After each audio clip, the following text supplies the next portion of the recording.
नमस्कार, मी ओम चव्हाण, COEP तंत्रज्ञान विद्यापीठ इथे सिव्हिल इंजिनिअरिंगचं 4थ्या वर्षाचं शिक्षण घेणारा एक विद्यार्थी. झालंच आता आमचं कॉलेज संपलंच. मागील जवळपास 2 महिन्यापासून कन्सेप्ट डेल्टाच्या यूट्यूब व्हॉट्सअप ग्रुपवर आपण बरेच काही टेस्ट सिरीज असतील, चॅप्टर वाईज टेस्ट सिरीज असतील, फुल लेंथ टेस्ट सिरीज असतील, असं काही प्रोव्हाइड करत होतो आणि ते सर्व फ्री ऑफ कॉस्ट होतं. आणि हे करत असताना अनेक विद्यार्थ्यांचे बरेच काही डाऊट्स होते. ते डाऊट्स असतात किंवा आता शेवटच्या दिवसामध्ये बरेच विद्यार्थ्यांचे मेसेज येत होते की दादा, परीक्षेच्या विषयात थोडी भीती वाटत आहे, आम्ही ड्रॉप घेण्याचा अशा पद्धतीचा विचार करत आहे. तेव्हा मी त्यांना सांगितलं की बाबा, ड्रॉप घेऊन काही होणार नाही.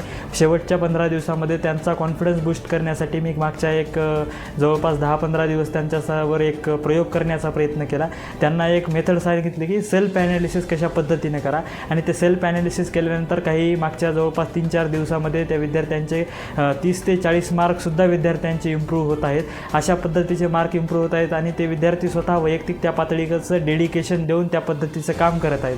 मग हा सेल्फ ॲनालिसिसचा टेबल कशा पद्धतीने तयार करायचा आहे, परफेक्ट काय विषय आहे, सेमी परफेक्ट कुठला आहे, नॉट कंप्लीट कुठले आहेत, हे जे काही टॉपिक्स आहेत त्या टॉपिक्सला कशा पद्धतीनं आपण जे आपली प्रिपरेशन आहे ती ॲनालाइज करायची आणि त्या पद्धतीनं पुढच्या 14 ते 15 दिवसामध्ये आपण आपला स्कोअर, जो की आज 60 असेल, 70 असेल किंवा 80 असेल, काही जणांचा 100+ असेल किंवा काही जणांचा 130 असंही असेल, तर अशा पद्धतीचा जर चार्ट तयार केला आणि स्वतःचा आपण जर एक सेल्फ ॲनालिसिस केलं तर मला वाटतं की ते 30 ते 40 मार्क तुमचे वाढू शकतात. ज्या विद्यार्थ्यांचे फारच कमी मार्क 60 ते 70 येत आहेत त्याही विद्यार्थ्यांना त्यामधून एक चांगल्या पद्धतीचं बूस्ट भेटू शकतं. तर त्या एक 60 ते 70 मार्क पडणाऱ्या विद्यार्थ्याला कन्सिडर करून मी एक असं सेल्फ ॲनालिसिसचं एक मेथड किंवा एक टेबल किंवा चार्ट तयार करण्याचा मी एक प्रयत्न केलेला आहे.